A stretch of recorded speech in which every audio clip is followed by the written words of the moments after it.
The millionaire only dated models until his new employee walked into his office and stole his heart. She never thought a single elevator ride could change everything, but it did. Maya Rodriguez pressed the button for the 45th floor, watching the numbers climb as her heart hammered against her ribs. The glass elevator of Hawthorne Enterprises shot upward through Manhattan's steel and concrete jungle, each floor bringing her closer to a life she'd never imagined possible. 3 months ago, she was changing her grandfather's medication schedule in their cramped Chicago apartment. Now she stood in a designer building that touched the clouds, wearing her only good blazer and carrying a briefcase that had cost her 2 weeks of grocery money. The elevator door slid open with a whisper, revealing a reception area that looked like something from a luxury magazine. Floor-to-ceiling windows showcased the city sprawling below, while modern art hung on pristine white walls. Everything screamed money, the kind Maya had only seen in movies. "You must be Maya," said a woman behind the marble reception desk. Her smile was warm but professional. "I'm Delilah, Mr. Hawthorne's scheduling coordinator. He's waiting for you." Maya nodded, her mouth suddenly dry. She'd researched Blake Hawthorne obsessively over the past week. Forbes called him Manhattan's Golden Boy. The Wall Street Journal dubbed him the King of Luxury Development. But every article mentioned the same thing: his legendary collection of supermodel girlfriends and his ice-cold approach to business. Delilah led her through a corridor lined with photographs of gleaming skyscrapers and architectural awards. "Quick tip," she whispered as they walked. "He doesn't like small talk. Stick to business, keep your answers short, and whatever you do, don't mention his personal life." They stopped before massive oak doors. Delilah knocked twice, then opened them without waiting for a response. "Mr. Hawthorne, your new executive assistant is here." Maya stepped inside and felt her breath catch. The office was enormous, with one entire wall made of glass overlooking Central Park. A mahogany desk dominated the space, flanked by leather chairs that probably cost more than her annual rent. But it wasn't the luxury that stopped her cold. It was him. Blake Hawthorne stood with his back to them, silhouetted against the window. Even from behind, he commanded attention. Broad shoulders filling out a charcoal suit, dark hair perfectly styled, posture radiating the kind of confidence that came from never hearing the word no. When he turned around, Maya understood why supermodels lined up for his attention. Sharp jawline, steel gray eyes, features that belonged on magazine covers. But there was something else in those eyes, something cold and calculating that made her straighten her spine instinctively. "Maya Rodriguez," he said, not bothering with pleasantries. His voice was deep, commanding. "Chicago State University, Business Administration, 3 years at Morrison & Associates, 2 years freelance consulting. Impressive references, though your employment history is fragmented." Maya lifted her chin. She'd expected this question. "I cared for my grandfather who had dementia. My priorities were exactly where they needed to be." Something flickered across his face. Surprise, maybe. Most people apologized when questioned about their resume. "Sit." She took the chair across from his desk, noting how he studied her with the intensity of someone evaluating a business deal. His fingers drummed against the mahogany surface, the only sign that he wasn't as controlled as he appeared. "Your job is simple," he continued. "Manage my schedule, screen my calls, handle correspondence, and coordinate with my department heads. I work long hours. I expect the same from my staff. I don't tolerate mistakes, excuses, or personal drama bleeding into professional space." "Understood." "Good." He slid a thick folder across the desk. "These are the pending contracts for our Tribeca project. I need summaries on my desk by tomorrow morning. Meeting notes are in the blue folder, expense reports in the red. Questions?" Maya glanced at the mountain of paperwork. Any normal person would feel overwhelmed. Instead, she felt energized. After months of uncertainty, she finally had something concrete to sink her teeth into. "Just one," she said, meeting his gaze steadily. "Do you prefer your coffee black, or should I learn your usual order?" For the first time since she'd walked in, Blake Hawthorne looked genuinely surprised. "You don't know? Should I?" A smile ghosted across his lips, so brief she almost missed it. "Black, 2 sugars. And Maya?" He leaned back in his chair, studying her with new interest. "Most people spend their first meeting trying to impress me with how much they know about my personal life. I'm not most people." The words hung in the air between them. Something shifted in his expression, curiosity replacing calculation. For a moment, Maya forgot about the intimidating office and the billionaire reputation. She just saw a man who looked like he'd forgotten what it felt like to be surprised. "No," he said quietly. "I don't think you are." As Maya gathered the folders and stood to leave, she caught him watching her with an intensity that made her pulse quicken. At the door, she turned back. "Mr. Hawthorne, I'll have those summaries ready by 8 a.m. Is there anything else you need?" He was silent for so long she wondered if he'd heard her. Then, almost to himself, he murmured, "I'm not sure yet." But as the oak doors closed behind her, Maya couldn't shake the feeling that everything had just changed, and neither of them was ready for what came next. Maya arrived at 7:47 a.m. with coffee that was still steaming and answers that would shake his world. The Hawthorne Enterprises lobby buzzed with early morning energy as Maya stepped off the elevator, balancing a tray of coffee and a leather portfolio that had seen better days. She'd been awake since 5, poring over contracts in her studio apartment in Queens, taking notes by lamplight while the city slept around her. The Tribeca project wasn't just another development. It was Blake's attempt to revolutionize affordable luxury housing in Manhattan, and the numbers told a story he probably didn't want to hear. Delilah looked up from her computer with surprise. "You're early. He doesn't usually get in until 8:30, I know." Maya had done her homework, but I wanted to review the Peterson and Associates contract one more time before our meeting. "Smart girl." Delilah's smile was genuine this time. "Fair warning, though, he's been here since 6. Something about the downtown zoning committee rejecting our initial proposal. He's not in the best mood." Maya nodded, straightening her blazer. She'd bought it at a consignment shop in Chicago, but it fit well enough to pass in a building where assistants wore Prada. "Thanks for the heads up." The oak doors to Blake's office stood slightly ajar. Maya knocked softly and heard his distracted, "Come in," from inside. She pushed the door open to find him hunched over his desk, tie loosened, sleeves rolled up, surrounded by what looked like architectural blueprints and legal documents. His usually perfect hair was disheveled, like he'd been running his hands through it. "Your coffee," she said, setting the cup on his desk. "And the contract summaries you requested." Blake glanced up, and for a moment, Maya saw exhaustion flicker across his features before his usual composure snapped back into place. "You're early. The Peterson contract had some irregularities I wanted to double-check." She opened her portfolio and pulled out a neat stack of papers. "I've highlighted the concerning clauses in yellow and cross-referenced them with the zoning requirements you're fighting downtown." Something in his expression shifted.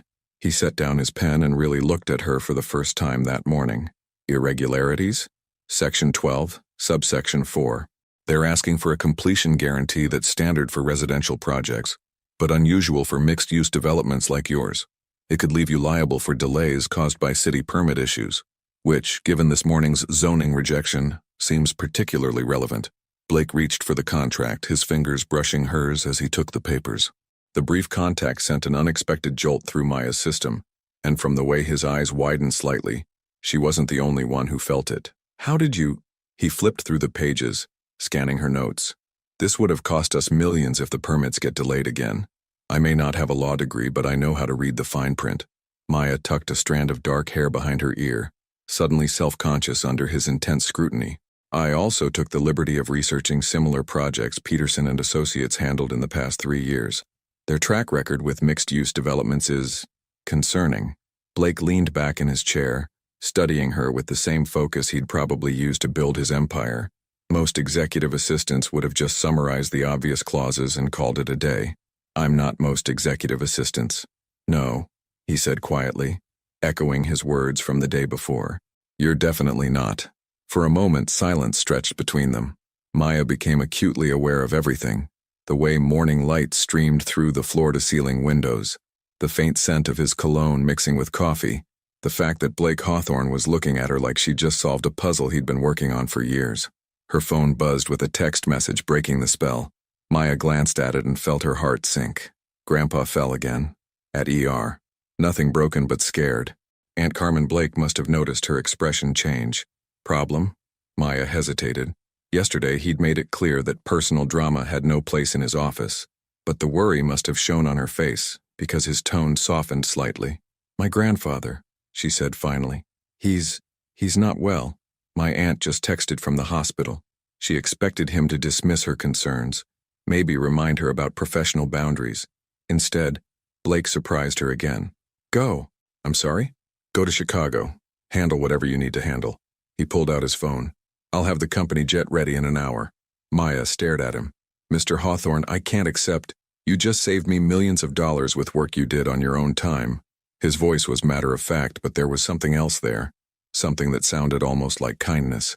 The jet would just sit in the hangar anyway. She struggled for words. "Thank you. I'll work remotely and—" "Maya." The way he said her name made her look up. "Just take care of your family. The contracts will still be here when you get back." As she gathered her things, Blake called out one more time. "Maya? That coffee was perfect." She smiled, despite everything. "Just black, 2 sugars. Nothing complicated about it." But as the office doors closed behind her and she hurried toward the elevator, Maya couldn't shake the feeling that everything about Blake Hawthorne was far more complicated than it appeared, and she was just beginning to understand why. She thought she'd left Manhattan behind for 3 days until her phone rang at midnight in a Chicago hospital waiting room. Maya pressed her back against the cold hospital wall, phone pressed to her ear as Blake's voice cut through the sterile silence of the ICU corridor. It was past midnight, and her grandfather had finally fallen asleep after hours of confusion and fear. She'd been sitting in the same plastic chair for 6 hours, still wearing the clothes she'd thrown on before catching his private jet that morning. "Maya, I know it's late, but I need to ask you something." His voice sounded different, tired, almost uncertain. Maya glanced around the empty hallway, making sure she wouldn't disturb any patients. "Of course. What's wrong?" "The Peterson contract. You were right about everything." There was a pause, the sound of papers rustling. "My legal team spent all day going through your notes. We pulled out of the deal an hour ago." Despite her exhaustion, Maya felt a spark of satisfaction. "Good. That project would have buried you the moment the city started playing hardball with permits. That's not why I'm calling." Another pause. "Maya, how did you know to look for those specific clauses? Most corporate lawyers wouldn't have caught what you caught." Maya shifted in her chair, suddenly aware that this conversation felt different from their usual professional exchanges. There was something vulnerable in Blake's voice, like he was trying to solve a puzzle, and she held the missing piece. "My grandfather," she said quietly, glancing toward his room. "Before the dementia got bad, he was a construction foreman in Chicago, worked on dozens of mixed-use projects downtown. He used to tell me stories about developers who got burned by bad contracts, how one tiny clause could destroy a man's life's work." She smiled sadly. "I guess I learned to read between the lines from the master." Silence stretched between them. Maya could hear the faint sounds of New York traffic through Blake's phone, while around her the hospital hummed with its own quiet rhythm. "How is he?" Blake asked finally. "Scared? Confused. He keeps asking for my grandmother, but she's been gone for 10 years. Maya's voice caught slightly. "Some days he remembers me. Today he thought I was a nurse. I'm sorry." The simple words, spoken with genuine feeling, nearly undid her. Maya had expected professional courtesy, maybe impatience about when she'd return to work. She hadn't expected compassion from the man who supposedly dated supermodels and fired employees without blinking. "Blake," she started, then stopped. Using his first name felt intimate somehow, like crossing a line they'd been dancing around since yesterday. "What is it? Why did you really call? It's midnight, and you could have told me about Peterson tomorrow." Another long pause. Maya could practically hear him thinking, weighing his words. "I was working late going through your research on the Tribeca project. You've been here 2 days, Maya. 2 days. And you understand my business better than advisors I've paid 6 figures to retain." His voice dropped lower. "I wanted to know how, and I wanted to make sure you were okay." Something warm unfurled in Maya's chest. She'd spent years being invisible. The granddaughter who sacrificed her 20s for family duty. The temp worker who blended into the background. The woman men looked through rather than at. Blake Hawthorne saw her. "I'm okay," she said softly. "Just tired. When are you coming back?" "Tomorrow afternoon. If the doctors say Grandpa's stable, Aunt Carmen can take over from there." Maya. Her name sounded different when he said it like that. Rougher somehow. "Take the time you need. I meant what I said about family coming first. Since when does Blake Hawthorne put family before business?" The question slipped out before she could stop it. Maya immediately regretted the boldness, but Blake surprised her with a low chuckle. "Since my new assistant started teaching me things I apparently never learned." He paused. "Get some sleep, Maya. We'll talk when you get back." "Blake, wait." She stood up, suddenly needing to say something before he hung up. "Thank you. For the jet, for understanding, for—" She struggled to find the right words. "For calling just to check on me." I can't remember the last time someone did that. Maya? His voice was quiet, almost gentle. Yeah? I can't remember the last time I wanted to. The line went dead, leaving Maya staring at her phone in the fluorescent-lit hallway. Through the window, Chicago's skyline glittered in the distance, but all she could think about was a certain billionaire 3 states away who was turning out to be nothing like the man she'd read about in magazines. Down the hall, a nurse walked quietly past, checking on sleeping patients. Maya returned to her plastic chair and closed her eyes, but sleep wouldn't come. Instead, she found herself wondering what Blake was doing right now, alone in his Manhattan penthouse, and why the thought of seeing him again tomorrow made her heart race in ways that had nothing to do with work. But some questions were dangerous to answer, especially when the man asking them could change everything with a single phone call. She never expected to find him waiting in the lobby when she returned, but there he was, looking completely out of place, and absolutely perfect. Maya pushed through the revolving doors of Hawthorne Enterprises at 3:15 on Thursday afternoon, her small carry-on bag dragging behind her, and exhaustion weighing heavy on her shoulders. The trip to Chicago had drained more than just her energy. Watching her grandfather struggle to remember her name had reminded Maya exactly how fragile everything she cared about really was. She planned to slip quietly up to the 45th floor, check her emails, and ease back into the controlled chaos of Blake's world. What she didn't expect was to find Blake himself standing near the reception desk, talking quietly with Delilah while checking his watch every few seconds. When he spotted her, something shifted in his expression. Relief, maybe, or something deeper that Maya couldn't quite name. "You're back," he said, crossing the lobby in long strides. Up close, she could see the tension around his eyes, the way his usually perfect tie sat slightly askew. "I said I'd be back today." Maya studied his face, noting details she'd never allowed herself to notice before: the slight stubble along his jaw, the way his charcoal suit brought out the silver flecks in his gray eyes. "Is everything okay? You look worried," he finished for her. "Yeah, I was." The admission hung between them like a confession. Delilah, pretending not to eavesdrop from behind her marble desk, suddenly became very interested in her computer screen. "Mr. Hawthorne, you didn't need to—" "Blake," he interrupted quietly. "When we're not in meetings, just—" "Blake." Maya nodded, suddenly aware that they were standing closer than strictly professional. She could smell his cologne, something expensive and understated that probably cost more than her monthly Metro card. "How's your grandfather?" "Stable.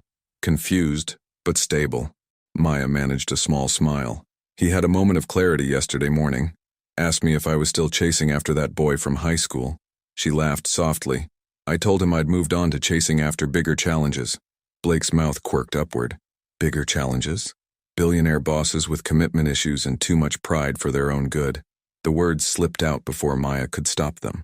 For a moment, Blake just stared at her, and Maya was certain she'd crossed a line that would cost her this job she desperately needed. Then he laughed. Actually laughed.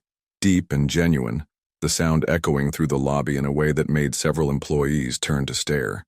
When was the last time anyone had heard Blake Hawthorne laugh? "Fair assessment," he said, still grinning. "Though I prefer selective about personal investments." Same thing. Not even close. They stood there for another beat, something electric crackling in the space between them. Maya became acutely aware that half the lobby was watching their interaction with fascination. In a building where Blake was known for his ice-cold professionalism, this easy banter was probably headline news. "I should get upstairs," Maya said finally. "I'm sure my desk is buried under contracts and phone messages." Actually, Blake glanced around the lobby, seeming to notice their audience for the first time. "Walk with me?" Without waiting for an answer, he headed toward the elevator bank. Maya followed, her heart doing something complicated as the elevator doors closed and left them alone in the mirrored space. "The Peterson deal fell through completely," Blake said as they rose toward the 45th floor.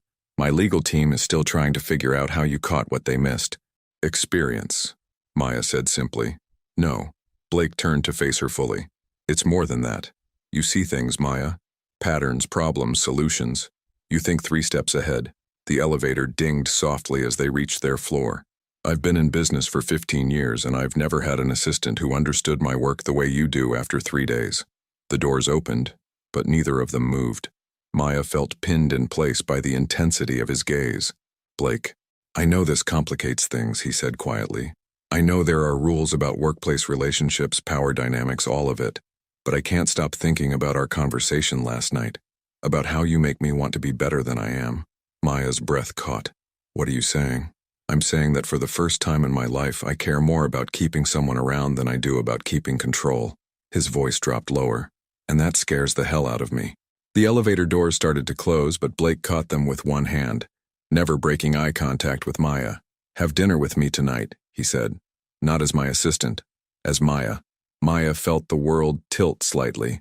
3 days ago, she'd been just another temp worker struggling to make ends meet in Chicago. Now Blake Hawthorne, the man who dated supermodels and graced the covers of business magazines, was asking her to dinner with the kind of vulnerability she'd never expected to see from him. Blake, She looked down at her wrinkled travel clothes, then back up at his perfectly tailored suit. We're from different worlds. Maybe, he said, stepping closer. But maybe that's exactly what I need. As they finally stepped off the elevator and into the familiar chaos of the 45th floor, Maya couldn't shake the feeling that everything was about to change. The question was whether she was brave enough to let it, or if the distance between their worlds was too great to bridge, no matter how much her heart wanted to try. She had 20 minutes to decide if she was brave enough to fall, and he was about to show her it was worth the risk. Maya stood in front of her tiny bathroom mirror in Queens, holding up 2 dresses that represented the sum total of her nice dinner wardrobe. The navy blue one was safe, professional enough for a business dinner, modest enough to maintain boundaries. The burgundy one was different. It hugged her curves in ways that made her feel beautiful and dangerous, the kind of dress a woman wore when she was ready to take risks. Her phone buzzed with a text from Blake. Car will be there at 7. Don't overthink this, easy for him to say. He probably had a closet full of designer suits and women throwing themselves at him every day. Maya had been on exactly 3 real dates in the past 2 years, and none of them had been with billionaires who could change her life with a single conversation. She chose the burgundy dress. The black car that picked her up looked like something from a movie. Sleek, expensive, with a driver who held the door open and called her Miss Rodriguez, like she belonged in this world. As they glided through Manhattan traffic toward the Upper East Side, Maya watched the city transform from her working-class neighborhood to tree-lined streets where buildings had doormen and history. The restaurant Blake had chosen wasn't what she expected.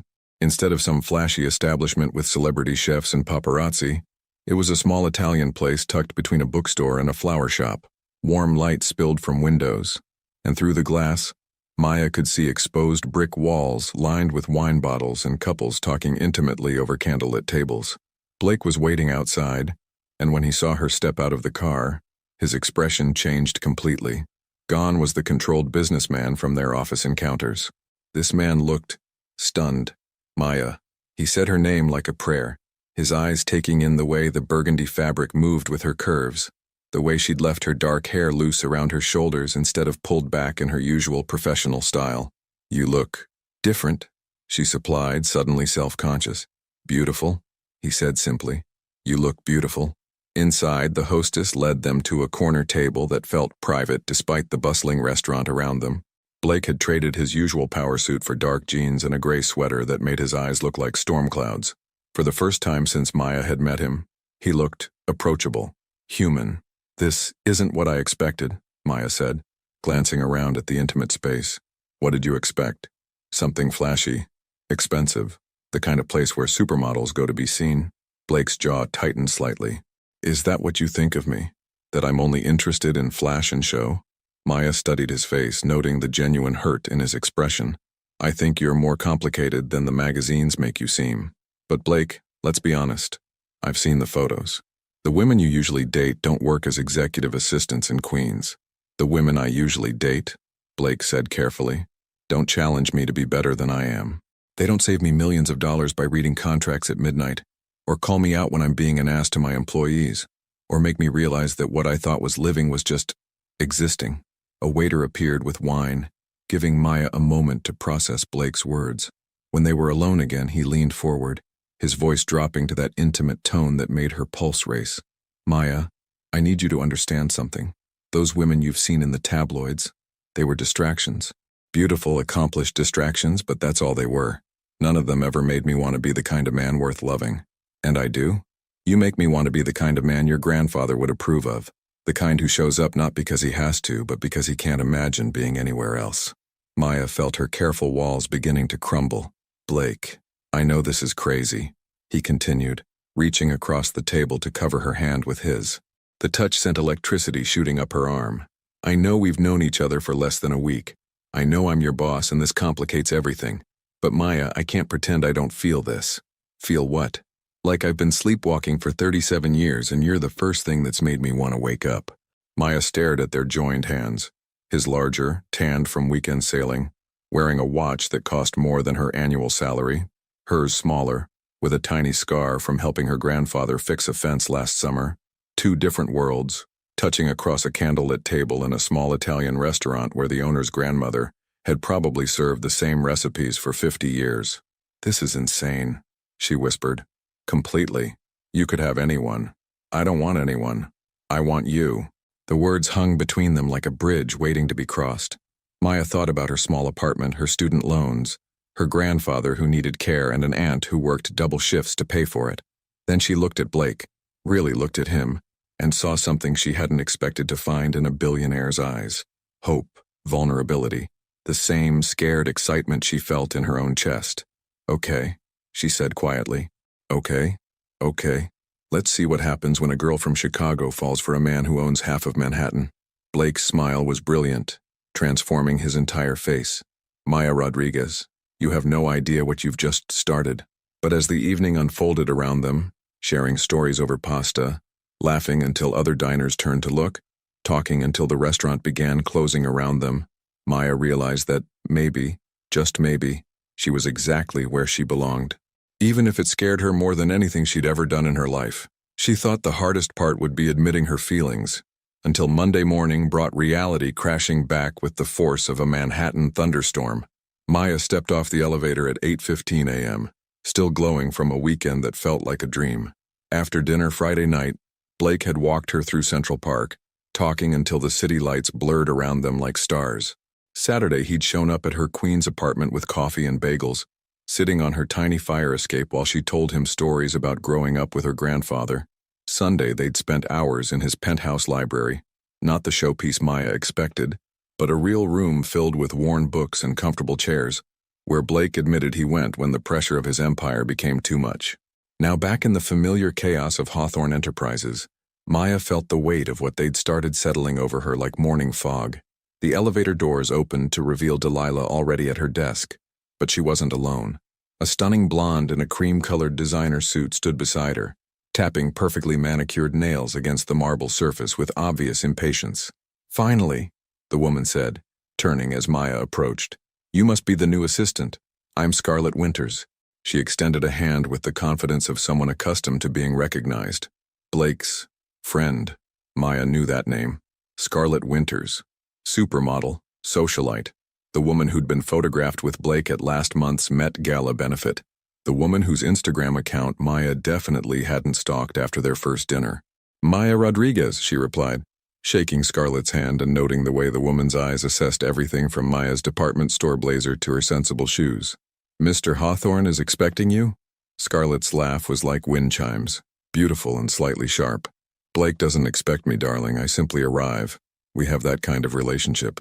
Before Maya could respond, Blake's office doors opened and he stepped out, stopping short when he saw Scarlett. Something flickered across his face. Surprise, then something that looked almost like annoyance. Scarlett, what are you doing here? Surprised to see me? Scarlett moved toward him with practiced grace, her hand trailing along his arm in a gesture that spoke of intimate familiarity. I was in the neighborhood after my Vogue shoot. Thought we could grab lunch, talk about the Hampton Charity Gala next weekend.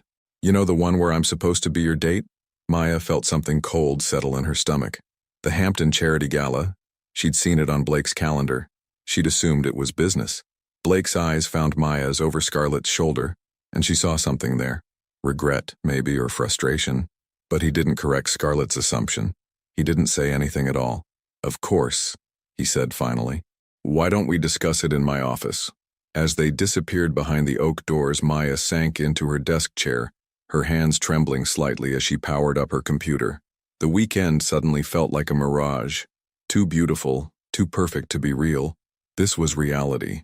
Blake Hawthorne moved in a world of charity galas and supermodel dates, while Maya Rodriguez filed his contracts and answered his phones. An hour later, Scarlett emerged from Blake's office looking satisfied in the way of someone who'd gotten exactly what she wanted. She paused at Maya's desk, her smile sharp as a blade. "You know," she said conversationally, "Blake goes through assistants quickly, usually when they start thinking they're more important than they actually are." Her voice was sugar-sweet, but her eyes were cold. "Just some friendly advice." Maya lifted her chin, meeting Scarlett's gaze steadily. "Thank you for the concern. I'll keep that in mind." After Scarlett left, the office felt different, charged with tension that made Maya's skin crawl. When Blake emerged an hour later, he looked like the controlled businessman she'd first met, all traces of the vulnerable man from the weekend carefully locked away. "Maya, could I see you in my office?" She followed him inside, noting how he didn't quite meet her eyes as he closed the door. "About this weekend, Mr. Hawthorne," Maya interrupted, the formal title feeling like armor. "You don't owe me any explanations, I understand the situation. Do you?" He turned to face her and Maya saw conflict warring in his expression. "Because I'm not sure I do. You have obligations. A life that existed long before I walked into this office, I get it. Maya, it's not that simple." "Isn't it?" She fought to keep her voice steady. "Blake, what happened this weekend was wonderful, but maybe Scarlett is right. Maybe I was thinking I was more important than I actually am." Blake's jaw tightened. "She said that to you? It doesn't matter what she said?" Maya straightened her shoulders. "What matters is that you have a charity gala to attend with a beautiful woman who fits into your world perfectly, and I have contracts to review and phones to answer. Maya, I need to get back to work, Mr. Hawthorne. The Peterson replacement contracts are on your desk, and you have a conference call with the zoning committee at 2. For a moment, Blake just stared at her, and Maya saw something that looked like pain flash across his features. Then his professional mask slipped back into place. "Of course. Thank you, Miss Rodriguez." As Maya returned to her desk, she told herself this was better, cleaner. Professional relationships stayed professional, and hearts stayed protected.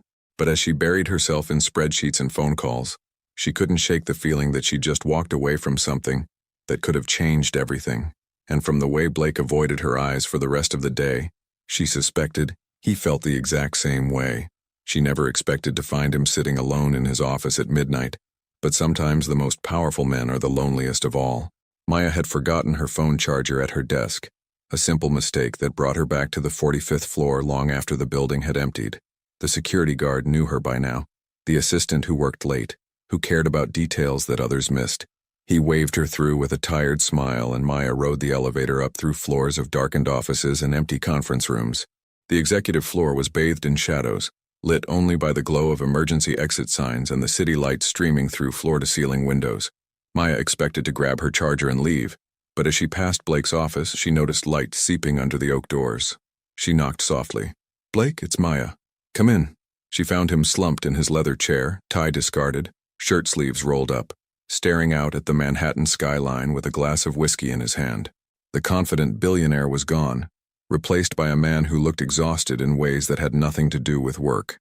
"You're working late," Maya said, though she could see no papers on his desk, no computer screen glowing with spreadsheets. "I'm not working." Blake's voice was rough, different. "I'm thinking. Badly." Maya hesitated in the doorway.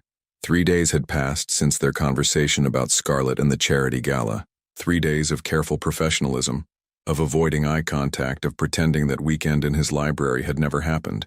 But seeing him like this, vulnerable and alone, shattered her resolve to keep things strictly business.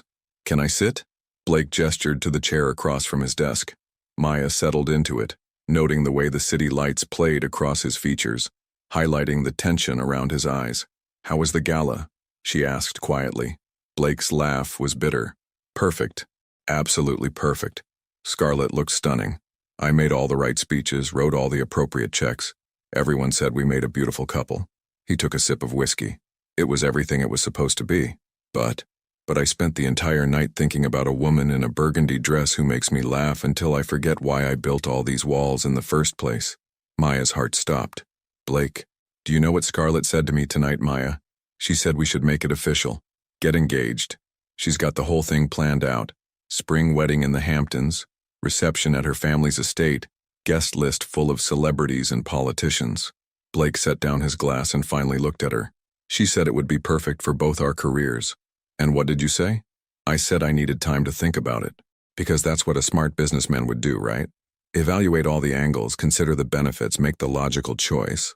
Maya felt something crumble inside her chest. That sounds practical. Practical. Blake stood up abruptly, moving to the window. You know what's not practical, Maya. The fact that I can't get through a board meeting without wondering what you'd think of the proposed budget. Or that I've started drinking coffee black because it reminds me of making it for you. Or that I haven't been able to sleep properly since Monday because I keep thinking about how you looked when you called me Mr. Hawthorne and put those walls back up between us. Maya stood too, her hands trembling slightly. Blake, you don't understand. Scarlett was right about one thing.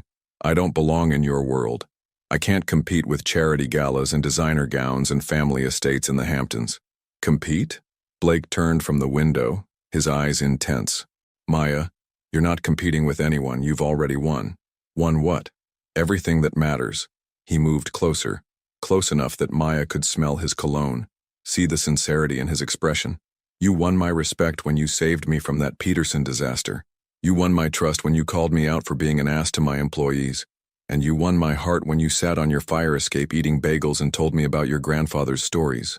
Tears pricked at Maya's eyes. But she's perfect for you. She understands your world.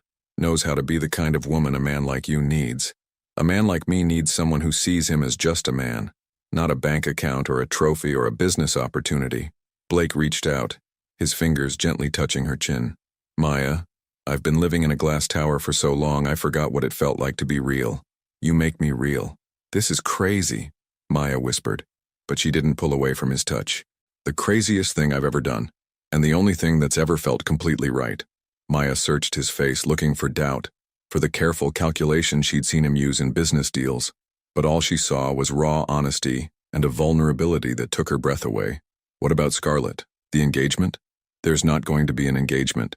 There's not going to be a spring wedding or a reception with celebrity guests. Because I finally figured out what I want, Maya, and it's not a perfect life that looks good in magazines. What do you want?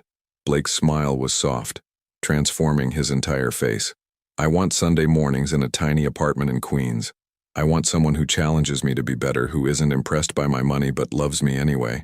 I want conversations that last until 3 a.m. and coffee that tastes like home. His thumb traced across her cheek.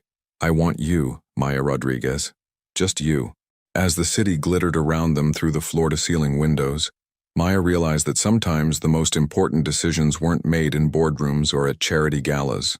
Sometimes they were made in empty offices at midnight, when two hearts finally found the courage to admit what they'd known all along. But first, she had one more question that would determine everything. She had one question that could either build the bridge between their worlds or burn it down forever. Maya looked into Blake's eyes, seeing hope and vulnerability and something that looked dangerously like love. The city sparkled around them through the floor-to-ceiling windows, Manhattan's lights creating a constellation that made everything feel possible. But Maya had learned that possibility and reality were two very different things. Blake, she said softly, her voice barely above a whisper, before I answer, before we do this, I need to know something. Anything. When you wake up tomorrow morning in your penthouse and I wake up in my studio apartment in Queens, when you're in board meetings with people who own islands, and I'm taking the subway because I can't afford a cab, when your world expects you to be with someone like Scarlett, someone who fits. Maya took a shaky breath. Will you still want this? Will you still want me? Blake was quiet for so long that Maya began to think she'd pushed too hard, asked for promises no one could make. Then he stepped back, running his hands through his dark hair, and Maya's heart sank. You want to know if I'll get tired of slumming it with the assistant from Chicago? He said, and there was something raw in his voice. That's not what I... It is, though. Blake turned to face the window, his reflection ghost-like in the glass. You want to know if this is real, or if you're just my quarter-life crisis? If I'll wake up in 6 months and decide I miss the simplicity of dating women who don't challenge me? Maya felt tears prick her eyes. Blake, I'm sorry, I didn't mean... You meant exactly what you said, and you have every right to ask. Blake turned back to her, and Maya was shocked to see tears in his own eyes. Maya, do you know why I really started dating models and socialites? She shook her head. Because they were safe, beautiful, accomplished, but safe. They wanted what I could give them. Money, status, connections, but they never wanted me. Not really. Not the man who still calls his mother in Texas every Sunday, or who reads poetry when he can't sleep. or who's terrified that everything he's built is just an elaborate way to avoid dealing with the fact that his father died thinking Blake wasn't good enough. Maya's breath caught. Blake, you want to know if I'll still want you tomorrow? Maya, I've been running from wanting anyone for 15 years, but with you. He moved closer, his hands coming up to frame her face. With you, I want to stop running. I want to build something real with someone who sees me, all of me, and chooses to stay anyway. Your world. My world is whatever I make it, and I want to make it big enough for both of us. Blake's thumbs traced across her cheekbones. Maya, I'm not asking you to become someone different. I'm asking you to help me become the man I want to be, the man who deserves you. Maya searched his face, looking for doubt, for the careful distance she'd seen him maintain with everyone else. But all she saw was openness, vulnerability, and a love so fierce it took her breath away. What about the business dinners, the charity events, all those people who expect Blake Hawthorne to show up with someone like Scarlett? Blake's smile was soft, transforming his entire face. Let them expect. Maya, I've spent my entire adult life living up to other people's expectations. For the first time, I want to live up to yours. My expectations? Be a good man. Be honest. Show up when it matters. Love with everything I have. His voice dropped to a whisper. Think you can help me with that? Maya felt the last of her walls crumble. This man, this brilliant, complicated, wounded man, wasn't asking her to change for his world. He was asking her to help him change his world for them. What if we fail? She whispered. Then we fail together. But Maya, Blake leaned his forehead against hers. What if we don't? What if we build something beautiful and real and lasting? What if love really is enough? Standing there in his empty office, surrounded by the symbols of his success but holding on to the one thing that actually mattered, Maya realized that some questions didn't need answers. They needed faith. Okay, she breathed. Okay. Let's find out what happens when a girl from Chicago and a billionaire from Manhattan decide to rewrite the rules. Maya rose on her tiptoes, her lips inches from his. But Blake? Yeah, I'm keeping my apartment in Queens. At least for now. Blake's laugh was pure joy, the sound echoing through the empty office like a promise. Wouldn't have it any other way. As he kissed her finally, soft and sweet and full of possibility, Maya felt something shift in the universe around them. Maybe love couldn't solve everything, but as Blake held her against his chest and whispered her name like a prayer, she began to believe it could solve the things that mattered most. Outside, Manhattan glittered on, indifferent to the two hearts that had just decided to risk everything for the chance at forever. But inside that glass tower, surrounded by the evidence of Blake's empire, Maya and Blake held each other and made the kind of promises that had nothing to do with money or status or fitting in, and everything to do with choosing love, even when love chose to be complicated. She thought the hardest part was falling in love, until the whole world decided it had opinions about her heart. Maya stared at her phone screen in disbelief, her coffee growing cold on her tiny kitchen table as she scrolled through headlines that made her stomach churn. 3 weeks had passed since that night in Blake's office. 3 weeks of stolen moments and careful discretion. They'd been so cautious. Separate cars to restaurants, different elevators at work, weekend visits to her Queens apartment when the paparazzi were focused on more glamorous targets. But someone had been watching. Billionaire's shocking downgrade. Blake Hawthorne dumped supermodel for secretary. From runway to cubicle. Inside Blake Hawthorne's surprising romance. Gold digger or true love. The truth about Blake's mystery woman. The photos were everywhere. Blake leaving her building on Sunday morning, both of them laughing over coffee at their usual cafe in Queens, her getting out of his car outside Hawthorne Enterprises. In every shot, Maya looked normal. Pretty enough, but undeniably ordinary next to the women Blake had been photographed with before. Her phone buzzed with Blake's number. Maya, don't read any of it. Too late. She set down her phone, her hands shaking slightly. Blake, they're calling me a gold digger. They're saying I'm using you for your money, that you're having some kind of midlife crisis. I don't care what they're saying. Well, I do. The words came out sharper than she intended. These people don't know me, Blake. They don't know that I've never asked you for a single thing, that I tried to pay for my own dinner on our first date, that I insisted on keeping my apartment because I don't want to depend on anyone. Her voice broke slightly. They've already decided who I am. Silence stretched between them.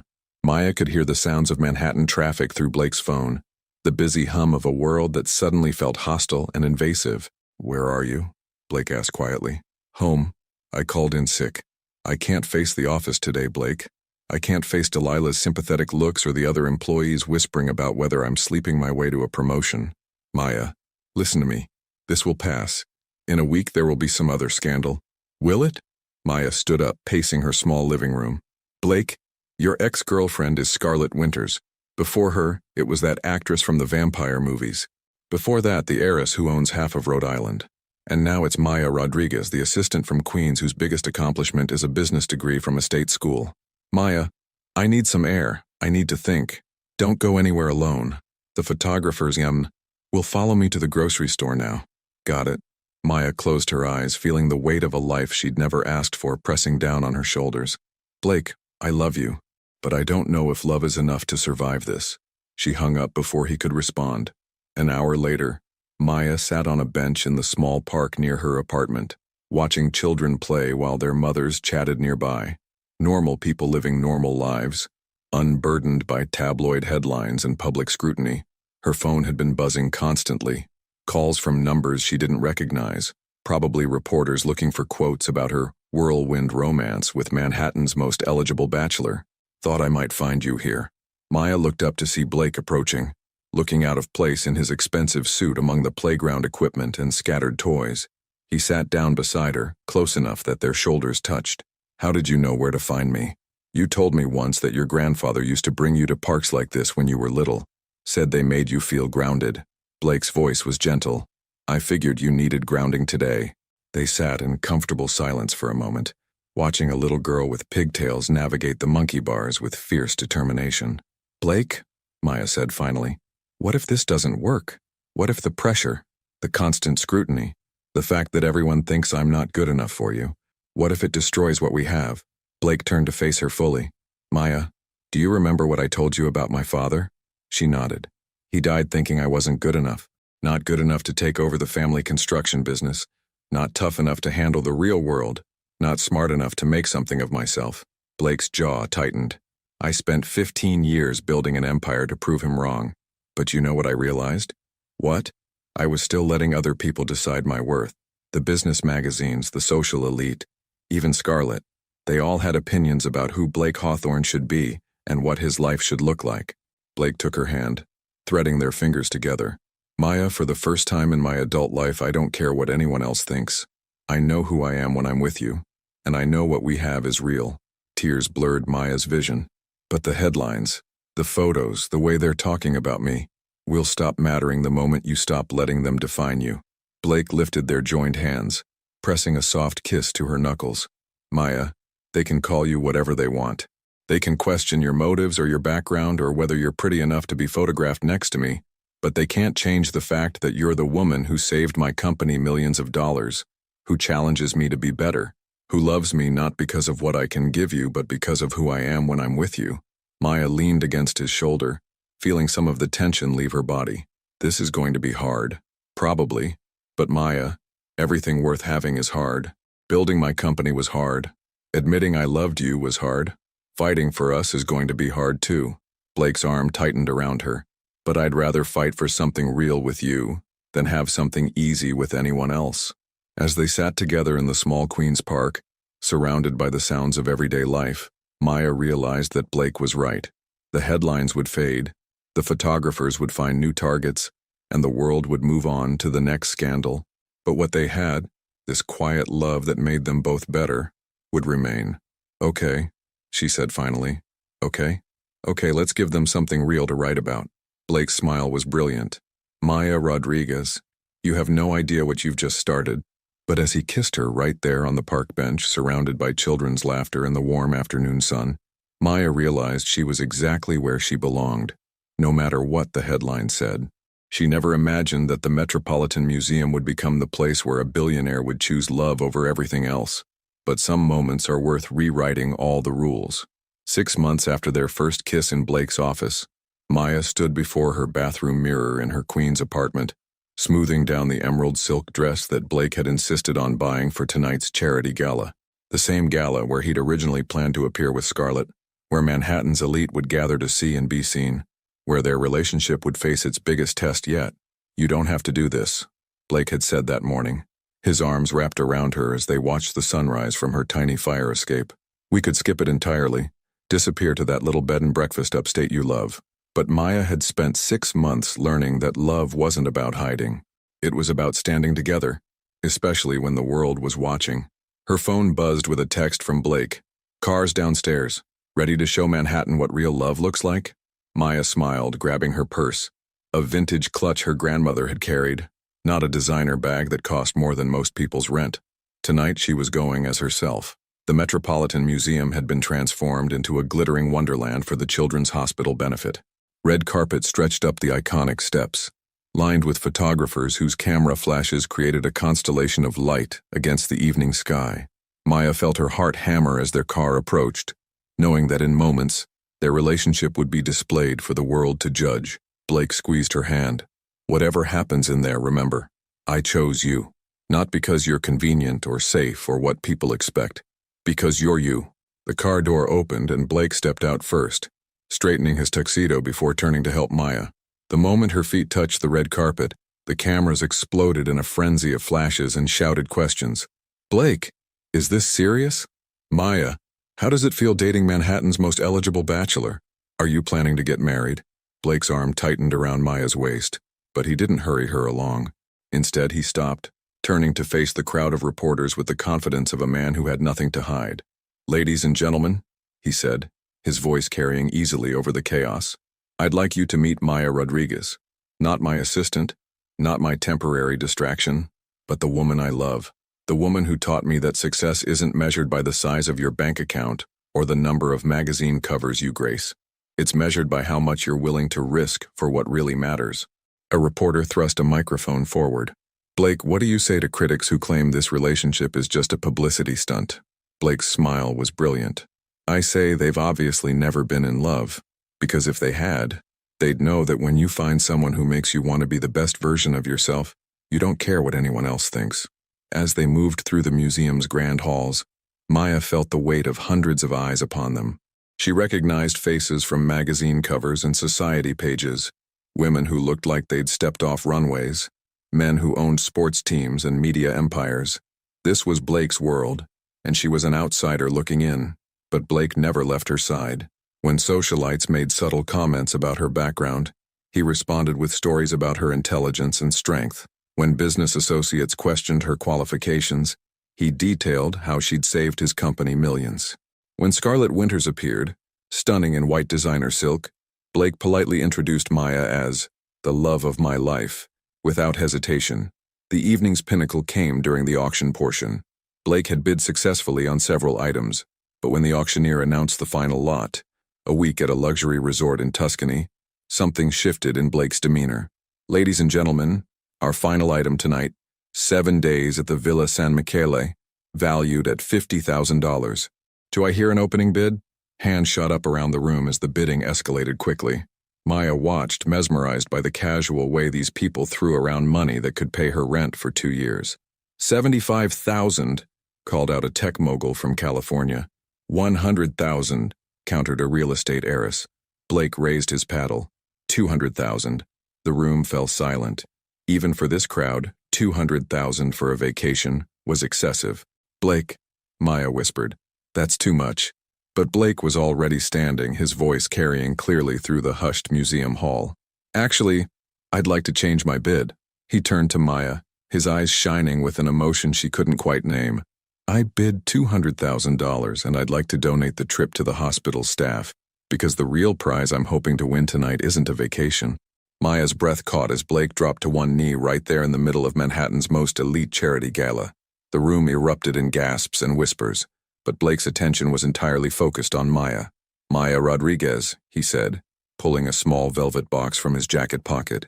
6 months ago, you walked into my office and changed everything.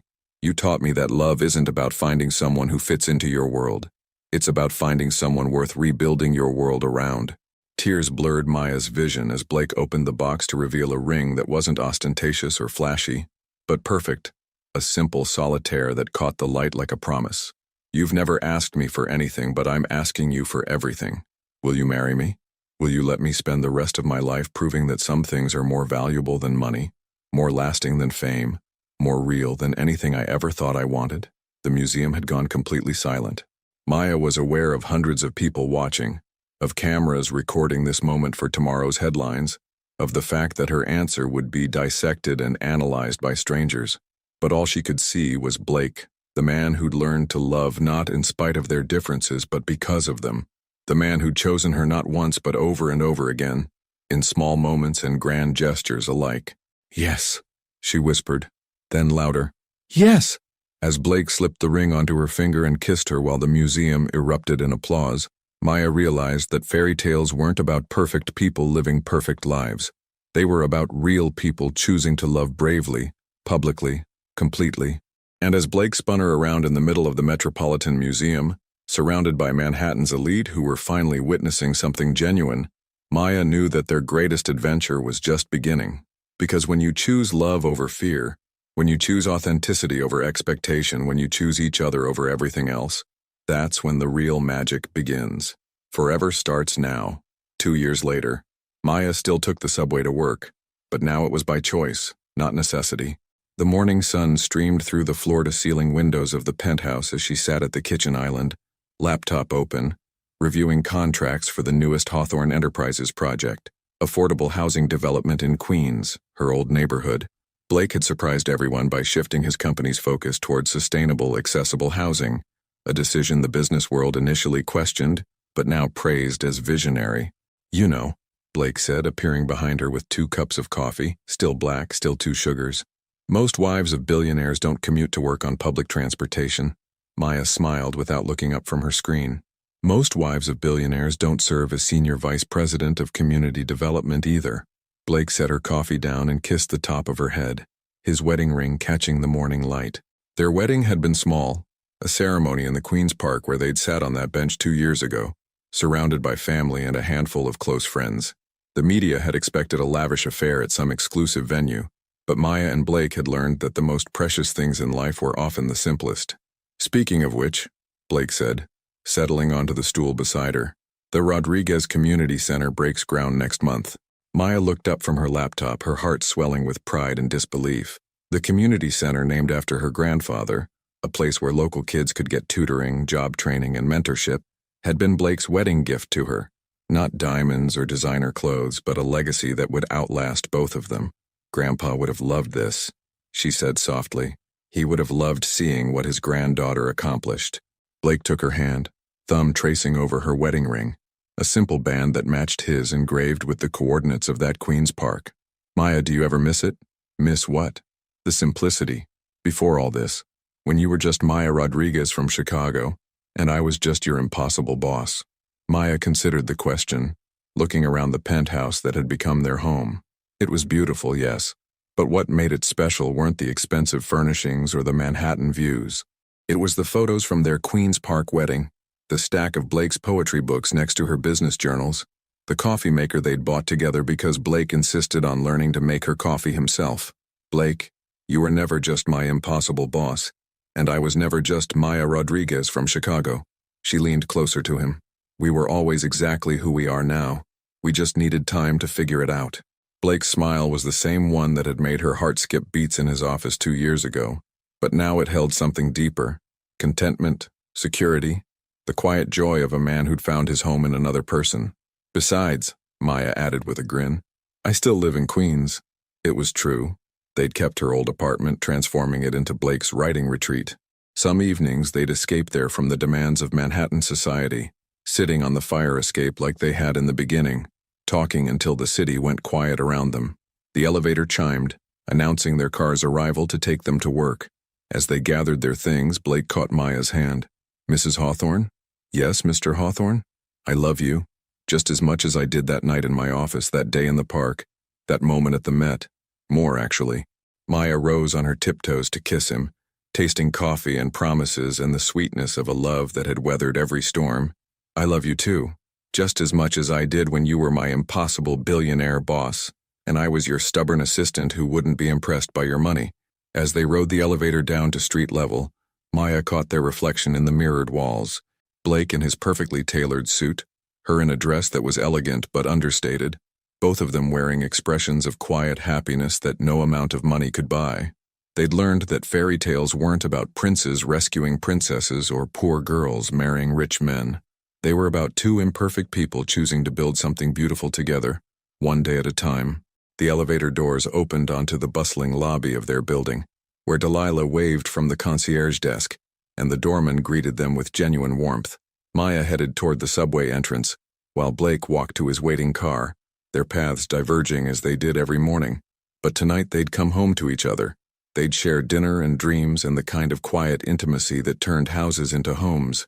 They'd plan the community center's opening ceremony, and argue playfully about weekend plans and fall asleep in each other's arms, grateful for the ordinary magic of choosing love every single day.